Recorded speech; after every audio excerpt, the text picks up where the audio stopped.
जो सरकार के खिलाफ बोले उसकी सदस्यता खत्म करो, उसको निलंबित करो, उसको बाहर करो, उस पे एफआईआर करो। Repeat a lie 1,000 times and it becomes the truth.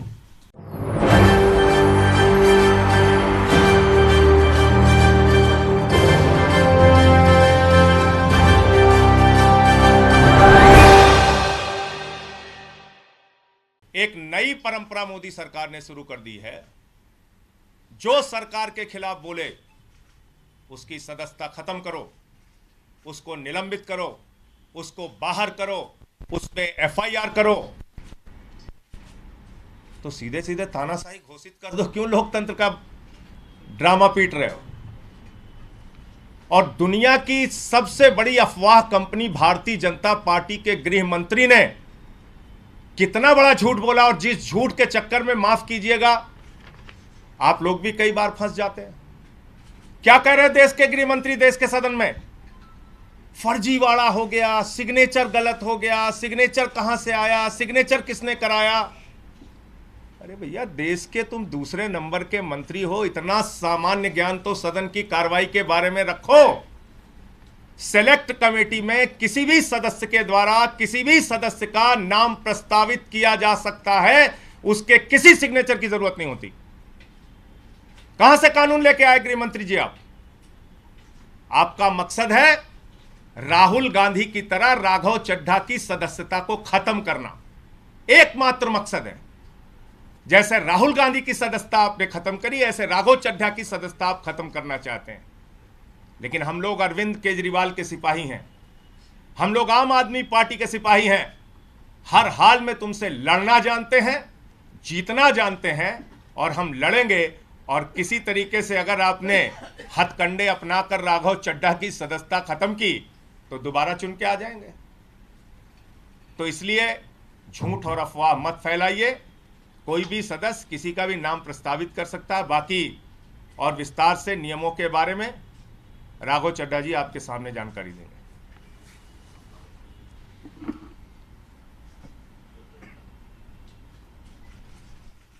BJP का मूल मंत्र है repeat a lie 1,000 times and it becomes the truth. एक असत्य को, झूठ को 1,000 बार बोलो और 1,000 बार वो सच्चाई में तब्दील हो जाएगा। इस मंत्र के तहत मेरे खिलाफ एक दुष्प्रचार और एक प्रोपेगेंडा शुरू किया गया कि न जाने कौन सा फर्जीवाड़ा हो गया, कौन से जाली दस्तखत हो गए, और इसी के चलते मुझे आज आपके सामने आना पड़ा दूध का दूध और पानी का पानी करने के लिए।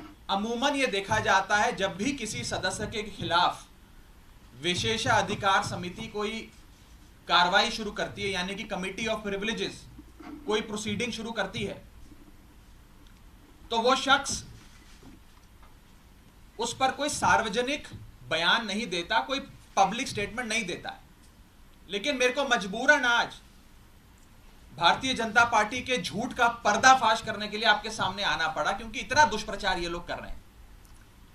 लेकिन मैं आज भी अपने बयान में ना कमिटी ऑफ प्रिविलेजेस के बारे में, ना ऑनरेबल चेयर के बारे में कोई भी बयान दूंगा। मैं सिर्फ रूल, पोजीशन और सच्चाई आपके सामने रखूंगा। पहली चीज तो यह है कि यह रूल बुक है जिसके हिसाब से राज्यसभा चलती है। यह रूल बुक, लाल किताब, इसमें लिखा है rules of procedure and conduct of business in the council of states. इस रूल बुक में जो लिखा है वो मैं आपको बताना चाहता हूं। यह रूल बुक कहती है कि किसी भी समिति के, सिलेक्ट कमिटी के गठन के लिए आप नाम प्रस्तावित करते हैं, कोई भी सांसद नाम प्रस्तावित कर सकता है, और जिस मेंबर का नाम प्रपोज किया जाता है, प्रस्तावित किया जाता है, उस मेंबर का ना साइन चाहिए, ना उस मेंबर का सिग्नेचर चाहिए, ना उस मेंबर का रिटन कंसेंट चाहिए। यानी कि इस रूल की किताब में कहीं नहीं लिखा कि सिलेक्ट कमिटी में किसी भी शख्स का, मेंबर का नाम देने के लिए आपको उस प्रस्तावित, प्रपोज्ड मेंबर की रिटन कंसेंट या सिग्नेचर चाहिए। लेकिन एक झूठा प्रचार फैलाया गया कि फर्जीवाड़ा हो गया साइन का।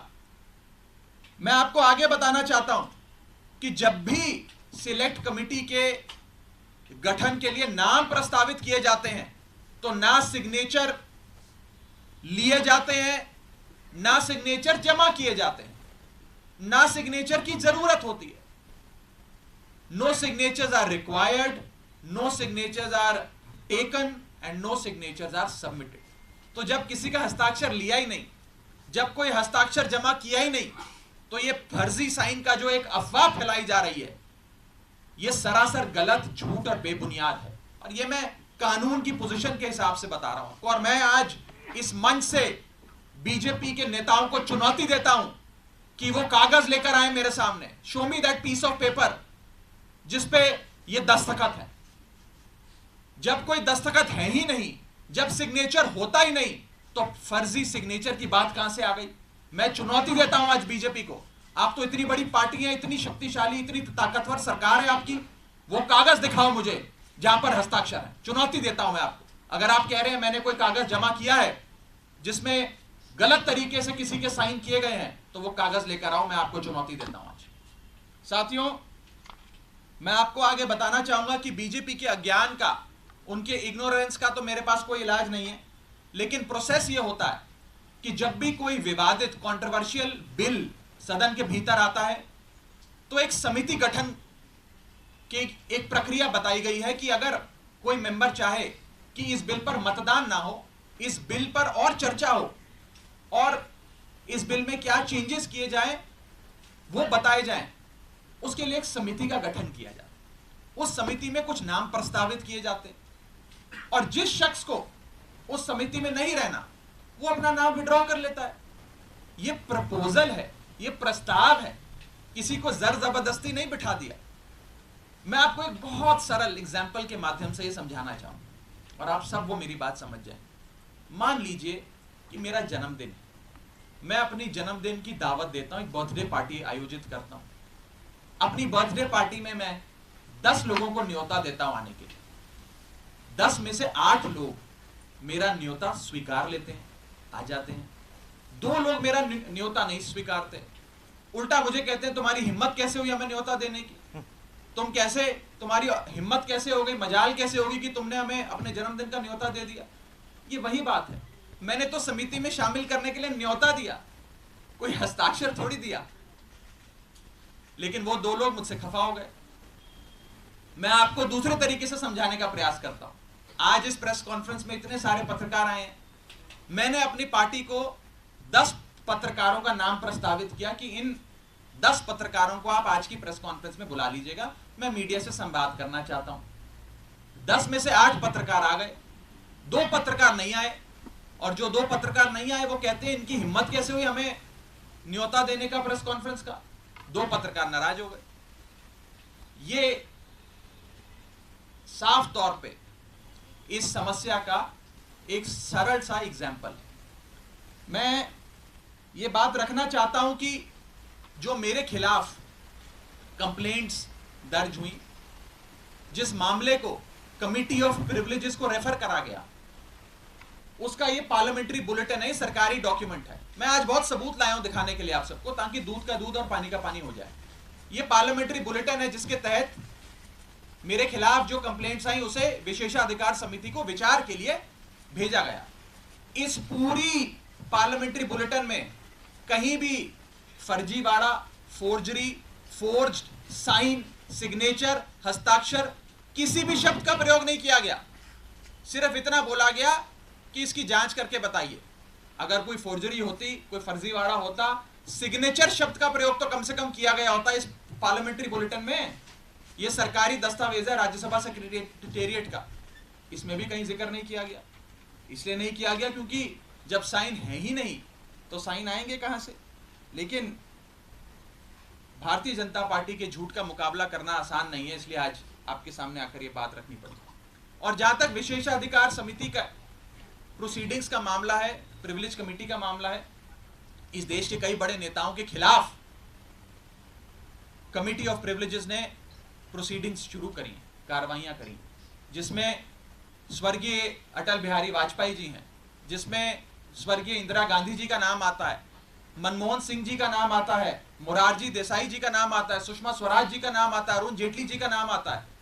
उस श्रेणी के अंदर अगर हमें भी शामिल किया गया तो कोई बात नहीं है, मजबूती से अपना जवाब विशेषाधिकार समिति के सामने, कमेटी ऑफ प्रिविलेजेस के सामने देंगे। मैं शहीद आजम भगत सिंह की धरती से आता हूं और पूरी न्याय की लड़ाई लड़ूंगा, और मेरा विश्वास है कि कमेटी ऑफ प्रिविलेजेस अंत में दूध का दूध और पानी का पानी कर कर न्याय अवश्य करेगी। यह बात थी कि क्या हुआ। अब मैं आपको संक्षेप में यह बताना चाहता हूं, यह हुआ क्यों, यह विवाद कहां से खड़ा हुआ, ये क्यों इतनी अफवाह फैली।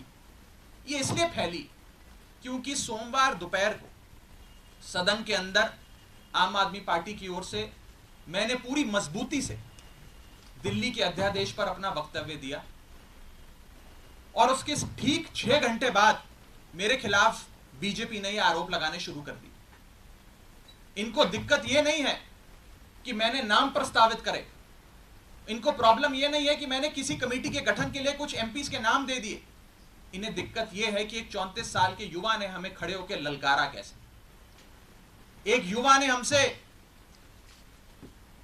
मजबूती से सवाल कैसे पूछे, और कैसे इस सुपारी जितनी पार्टी, जैसा कि गृह मंत्री जी कहते हैं, इस सुपारी जितनी पार्टी के एक युवा सांसद ने दुनिया की सबसे बड़ी पार्टी के सबसे बड़े नेताओं से देश के सबसे बड़े सदन में खड़े होकर सवाल कैसे पूछे। इन्हें दर्द इस बात का है।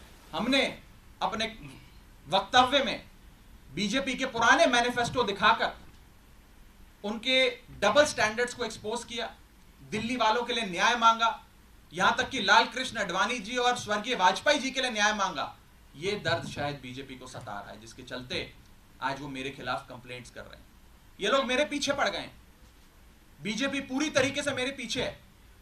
मैं आपको बताना चाहूंगा कि इस हफ्ते के ये दूसरा नोटिस कमेटी ऑफ प्रिविलेजेस का मुझे आया है। It is the second time कि मुझे किसी विषय में कमेटी ऑफ प्रिविलेजेस ने नोटिस दिया हो एक ही हफ्ते में।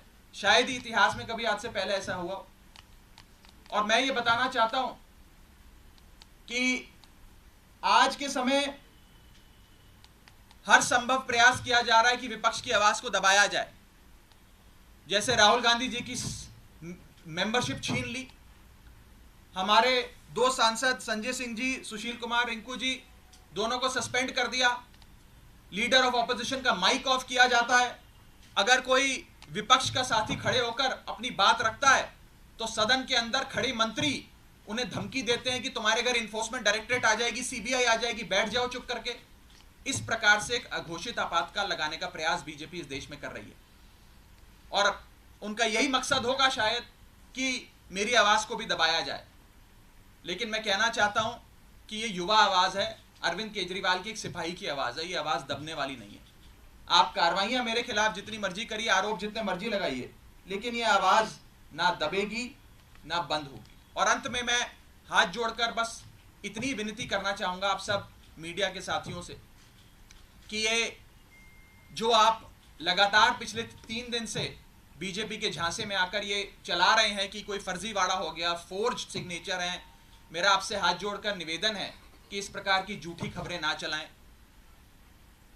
मैं आपसे कहना चाहूंगा कि आप सच दिखाएं। आप लोग इस लोकतंत्र के चौथे स्तंभ हैं, कृपया कर बीजेपी के प्रोपेगेंडा में ना फंसें। एक छोटे सेक्शन ऑफ मीडिया ने जरूर एक प्रोपेगेंडा चलाने का प्रयास किया और मुझे मजबूरन उनके खिलाफ कानूनी कार्रवाई करनी पड़ेगी, क्योंकि ना रिकॉर्ड्स में, ना कंप्लेंट्स में, ना पार्लियामेंट्री बुलेटिन में कहीं भी फोर्जरी शब्द का प्रयोग किया गया है। और अंत में मैं इतना ही कहूंगा कि जिन जिन सांसदों ने मेरे खिलाफ फोर्जरी के आरोप लगाए, सदन के बाहर मैंने देखा कई सारे बीजेपी के लोकसभा के सांसदों ने बयान दिए हैं, राज्यसभा के तो शायद किसी सांसद ने नहीं दिए, लेकिन लोकसभा के कुछ सांसदों ने मेरे खिलाफ ये बयान दिए हैं। मुझे उनके खिलाफ भी मजबूरन कमेटी ऑफ प्रिविलेजेस में न्याय मांगने के लिए जाना पड़ेगा, उनके खिलाफ भी कंप्लेंट दर्ज करनी पड़ेगी, और कोर्ट के बाहर भी, पार्लियामेंट के बाहर भी, न्यायपालिका में भी न्याय की गुहार लगानी पड़ेगी। और मैं हर संभव लड़ाई के लिए तैयार हूं। मैं बीजेपी से डरता नहीं और ना डरने वाला हूं। बहुत बहुत शुक्रिया। राघव, एक बात स्पष्ट कर दीजिए, आपने कहा एक हफ्ते में दूसरी बार नोटिस आया, तो क्या आपको नोटिस मिल गया है? नहीं, अभी मुझे आज का जो विषय है इस विषय पर मुझे नोटिस नहीं मिला है। जब आएगा नोटिस तो मैं पूरी मजबूती से इफेक्टिवली कॉम्प्रिहेंसिवली उसका जवाब दूंगा। लेकिन पुराने वाले एक मसले पे मुझे एक नोटिस प्राप्त हुआ है, सोमवार को प्राप्त हुआ है, और मैं उसका जवाब जरूर दूंगा। राघव, क्या रूल बुक ये कहती है कि बातचीत करके भी कंसेंट लेना होता है कि आप देखिए, सांसदों का नाम लिख रहे हैं, क्या रूल बुक ऐसा कहती है? ये बता दीजिए। मैं इतना बस कहना चाहूँगा कि क्योंकि अब ये मामला विशेषाधिकार समिति के विचाराधीन है, इसकी निटी ग्रिटीज में जाकर किससे क्या बात हुई, किसने क्या कहा, मैं उस पर बिल्कुल कोई टिप्पणी नहीं करना चाहूँगा, क्योंकि ये उचित नहीं होता है। मैंने अपनी बात रखनी थी, आज मुझे मजबूरन, क्योंकि मेरी छवि खराब करने के लिए एज अ पार्लियामेंटेरियन, मेरी गुडविल, मेरी क्रेडिबिलिटी खराब करने के लिए एक प्रोपेगेंडा जो बीजेपी ने चलाया है, उसका जवाब देने के लिए आज मुझे सामने आना पड़ा, ताकि दूध का दूध और पानी का पानी हो जाए, और मैं खुली चुनौती देता हूँ।